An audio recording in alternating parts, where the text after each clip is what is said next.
Have you ever found yourself doubting, questioning whether everything you've heard about God is really true? Then you need to know the story of Thomas, the man who transformed his distrust into the greatest declaration of faith ever recorded in Scripture. While everyone celebrated an impossible miracle, he was left alone with his questions. While everyone said, "He is alive," Thomas demanded proof. And it was precisely in this place of honest doubt that one of the most powerful encounters in the New Testament took place. Today, you will discover how a doubting disciple became the voice of absolute certainty, how absence transformed into presence, how Christ's wounds became the gateway to the deepest faith. And at the end of this video, I'm going to reveal something that few people realize about Thomas, a hidden truth in his words that completely changes how we understand the Christian faith. This is the story of from distrust to the greatest declaration of faith, Thomas. And it could be your story too. Jerusalem was choked with fear. 3 days had passed since the world witnessed the most unjust execution in history. The man who healed the blind, raised the dead, and promised an eternal kingdom now lay in a borrowed tomb. And those who followed him, hidden, trembling, paralyzed. The doors were locked, not out of precaution, but out of terror. The disciples knew they could be next. After all, if they did that to the Master, what wouldn't they do to his followers? Among the characters in the Bible, Thomas was one who carried the weight of this silent question. And now, what do we do without him? The silence after the cross was not merely an absence of sound, it was an absence of hope. It was the devastating feeling that everything they had abandoned their lives for had ended in failure. 3 years following Jesus. 3 years of miracles, teachings, promises. And it had all crumbled in 6 hours of agony on Calvary. Thomas in the Bible appears as someone who didn't pretend to be okay when he wasn't. While others might try to keep up appearances, he openly carried his pain. His Christian faith and disbelief were at war, and at that moment disbelief shouted louder, but something was about to happen, something that nobody, absolutely nobody expected, and Thomas wasn't there to witness it. Imagine the locked room. 11 men crammed between cold stone walls, the light of oil lamps flickering in the shadows. The air is heavy, it smells of sweat, fear and despair. Some weep softly. Others remain in absolute silence, empty gazes fixed on the hard-packed earth floor. Peter is in the corner, his face marked by the guilt that has consumed him since he denied knowing Jesus. John hugs his knees, still hearing the cries of the crucifixion. And then, an absence, an empty space. Thomas is not there. While the others gathered, trying to process the tragedy, Thomas, the doubting disciple, or at least that's how history would remember him, was elsewhere. We don't know where. Perhaps walking the deserted streets of Jerusalem. Perhaps alone in some dark corner, grappling with his own unanswered questions. But it was precisely in that absence that everything changed for the others. Suddenly, the locked doors no longer mattered. Jesus appeared in their midst, alive, breathing, speaking. "Peace be with you," he said, showing his pierced hands and the side pierced by the spear. The impossible happened, but Thomas missed it. He didn't see, he didn't hear, he didn't touch. And when he finally returned, and the others ran to him shouting, "We've seen the Lord, he's alive," Thomas's response was brutally honest. "I don't believe it." His physical absence at that moment became a much greater spiritual absence. While the others had testimony, Thomas only had accounts.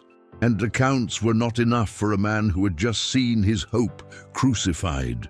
Have you ever felt like this? Left out of the room when God moves? Hearing stories of miracles you didn't witness? The biblical story of Thomas begins in that uncomfortable place where many of us live, between the desire to believe and the need to see. "Unless I see the nail marks in his hands and put my finger where the nails were and put my hand into his side, I will not believe." These words of Thomas echoed through the room like a bomb. While everyone celebrated, he declared war on easy hope. Thomas's doubt wasn't arrogant disbelief. It was brutal honesty. It was a refusal to pretend everything was all right when inside everything was crumbling. Thomas was saying aloud what many think in silence. I need more than words. I need evidence. And here is something powerful. God did not punish him for it. He did not reject him. He did not call him weak or unfaithful. On the contrary, God honored his doubt with an answer.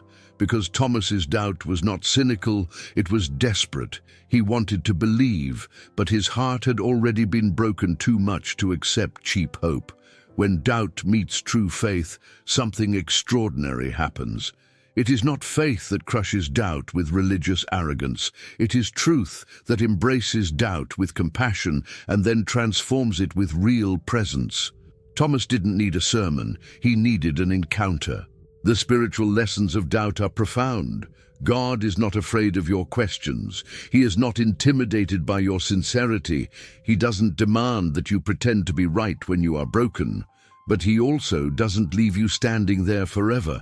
And Thomas was about to find that out in the most visceral way possible. There is an ancient tension in the human heart, a war waged between the visible and the invisible, between touch and trust, between proof and faith in Christianity. And Thomas became the living symbol of this battle. Think about it. The other disciples had the privilege of seeing the resurrected Jesus. They didn't need to believe without seeing. They saw and then believed. So why should Thomas be different? Why should he accept secondhand what the others experienced firsthand?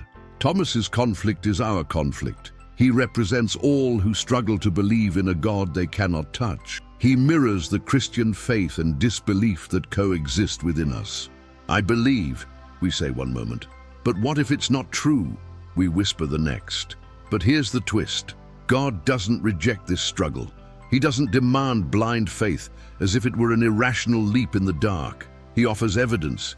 He gives reasons. He reveals himself. And he was about to do exactly that with Thomas. If you're enjoying this story, please like and subscribe to the channel. Turn on notifications so you don't miss future Bible stories that will strengthen your faith. What Thomas didn't know was that his demand for proof was about to be met in a way that would change not only his life, but the definition of faith for all of humanity. Because Jesus wasn't just coming to answer his questions, he was coming to redefine what it means to believe. And you, are you willing to take your honest doubts to the one who can transform them into unshakable certainty? 8 days passed. 8 days of Thomas carrying the weight of his disbelief, while the others radiated certainty. 8 days of inner isolation, even while surrounded by brothers. 8 days of, what if they're right? What if I'm losing everything? But this time, Thomas was in the room. The doors were locked again, but something was different. The air seemed thicker. The anticipation was almost palpable. And then, without warning, without a knock on the door, without physical explanation, he was there. Jesus and Thomas finally meet after the resurrection. The resurrected one didn't enter through the door. He simply appeared. And his first words, "Peace be with you." The same words from 8 days ago. But now Thomas was present to hear them. What happened next is one of the most surprising moments in the New Testament. Jesus didn't preach a sermon about the importance of faith. He didn't publicly rebuke Thomas for his doubt. He didn't make him feel small or ashamed. Instead, Jesus turned directly to him. And then Jesus did something shocking. He repeated word for word what Thomas had said a week earlier. "Put your finger here. See my hands. Reach out your hand and put it into my side. Stop doubting and believe." Jesus was saying, you asked for proof? Here it is. You demanded evidence? Take it. Thomas's encounter with Jesus was no accident. It was a divine invitation. God descended to the level of human doubt, not to humiliate, but to restore. And at that moment, everything changed. Before Thomas lay the evidence he had demanded. Hands pierced by nails, side torn by the Roman spear, Thomas and the marks of Jesus face to face. Scars that told the most painful and glorious story in the universe. These marks were not merely physical wounds. They were proof of sacrificial love. Each puncture wound in his hand spoke of arms willingly outstretched. Each gash in his side cried out, "Thus far I have gone for you." Jesus' marks were the most eloquent sermon ever preached without words. Thomas saw the resurrected Jesus, but not merely as a ghost or a vision. He saw a glorified body that still bore the wounds of the crucifixion. Why? Because those marks are eternal. They were not erased in the resurrection. They were glorified. They became a permanent part of Christ's identity. The invitation was there. Touch, see, feel. Don't be afraid to investigate. Jesus wasn't afraid of Thomas's scrutiny. Truth never is. Truth invites examination because it survives it. And there, in that sacred moment, Thomas had full permission to touch the impossible. But did he touch her? The Bible doesn't explicitly say. What we do know is that something much deeper happened. Because sometimes the evidence before your eyes is so overwhelming that you no longer need physical contact. You simply know. And that's exactly what happened with Thomas. The man who demanded proof was about to give the most profound answer in history. From the depths of Thomas's soul, from the depths of his broken and mended heart, sprang words that would echo for 2,000 years. "My Lord and my God." This is the moment. The climax, the complete turning point. I touched and believed. Thomas is not merely acknowledging that Jesus is alive. He is making the greatest theological confession in the New Testament. He is calling Jesus Lord and God, two declarations that no devout Jew would make lightly. Thomas didn't just say, "You've risen," or "You're alive." He said, "You are God." In one short, explosive sentence, Thomas declared the full divinity of Christ. The carpenter from Nazareth, the man he had followed for 3 years, was God incarnate himself. Consider the journey from utter doubt to absolute declaration, from "I will not believe unless I see" to "My Lord and my God." Thomas believed when he saw, yes, but he saw much more than resurrected flesh. He saw who Jesus truly was. And Jesus, instead of refusing this worship, as any mere man or angel would do, accepted it. He didn't say, "Don't call me God." He said, "Because you have seen me, you have believed. Blessed are those who have not seen and yet have believed." Jesus confirmed both Thomas's faith and the invitation for others to believe without needing to touch. That moment of doubt transformed into the moment of greatest clarity. Darkness gave way to the blinding light of truth, and Thomas, the doubting disciple, became Thomas, the voice of unwavering certainty. Of all the confessions of faith recorded in Scripture, none is more comprehensive, more theologically accurate, and more personally intimate than these 5 words, "My Lord and my God." Consider this. Peter confessed, "You are the Christ, the Son of the living God," powerful yet still in the third person. Martha said, "I believe that you are the Christ," profound but focused on the messianic title. But Thomas made it something utterly personal. "My Lord, my God." The greatest declaration of faith in the Bible came from the lips of the one who doubted the most. Isn't that ironic? It's revolutionary. God chose the skeptic, the questioner, the one who demanded evidence, to pronounce the highest truth about the identity of Jesus. Thomas's faith was no longer an intellectual belief or a vague hope. It was a total commitment. Lord means sovereignty. Jesus is the absolute ruler of all. God means divinity. Jesus is the very creator of the universe. And mine means relationship. This almighty God is personally mine. The Gospel of John. Thomas records this moment not only as history, but as living theology. John is saying, "Do you want to know who Jesus is? Listen to Thomas. The man who doubted the most is the man who saw most clearly." And here's something profound. Jesus didn't correct Thomas. He didn't say, "Calm down, don't exaggerate." He accepted the worship because it was genuine. Thomas wasn't exaggerating. He was finally seeing with complete clarity. From the mouth of the former skeptic came the truth that sustains all Christian faith. Jesus Christ is Lord and God. and that truth still resonates today. Thomas's spiritual transformation didn't happen despite his doubt. It happened through it. That's the part many miss. God didn't waste Thomas's crisis of faith. He used it to create something much stronger. Consider the entire journey. Thomas began as a loyal but cautious follower.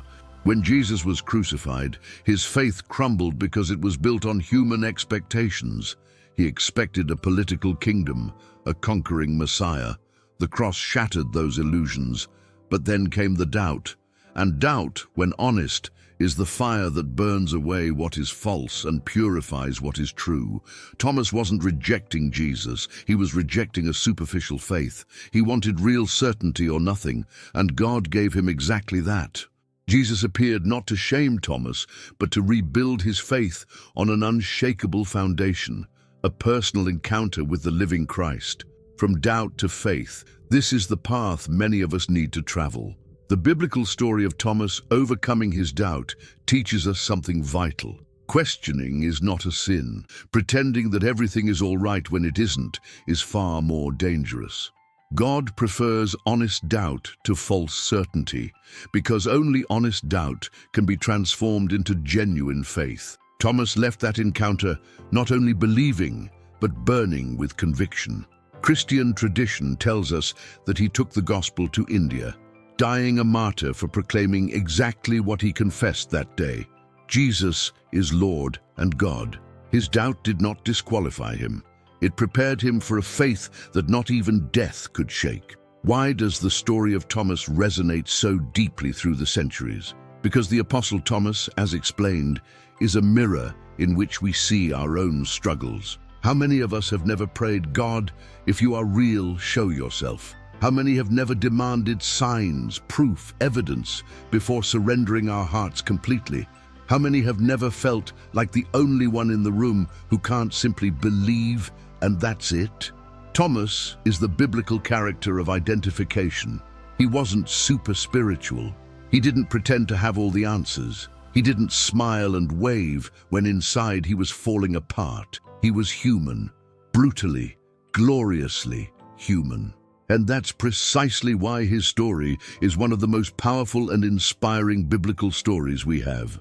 Because if God found Thomas in his doubt, he can find you in yours.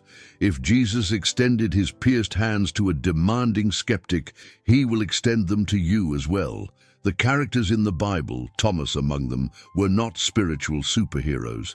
They were real people with real fears, real doubts, and real faith. And God used each of them, not despite their weaknesses, but often through them. Thomas reminds us that the path to deep faith often passes through the valley of doubt.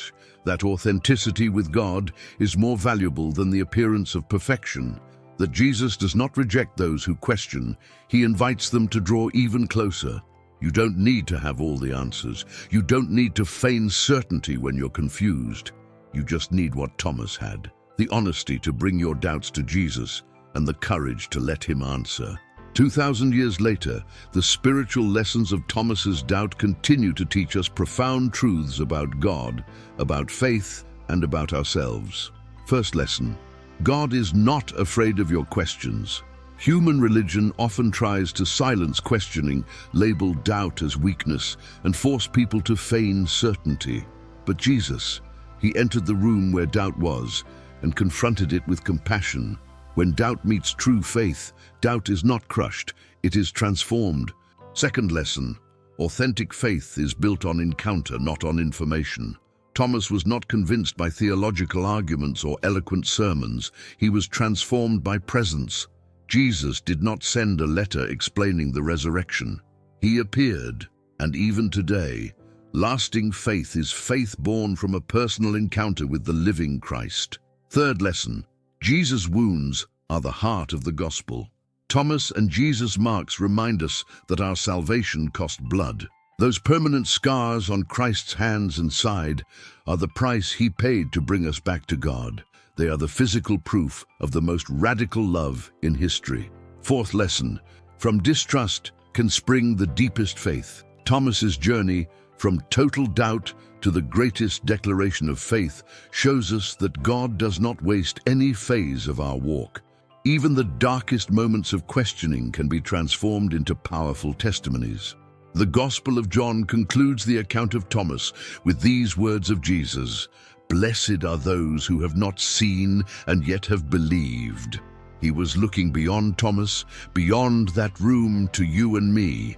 We are among those who have not physically seen the resurrected Christ, but we are called to believe. And here is the promise: our faith is not blind.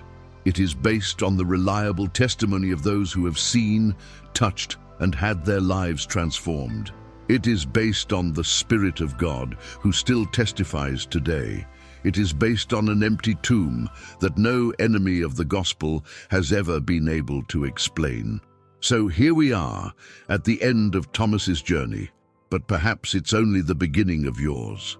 Because the truth I promise to reveal is this: Thomas is not just an ancient character in an ancient story. He is an invitation, a mirror, a door.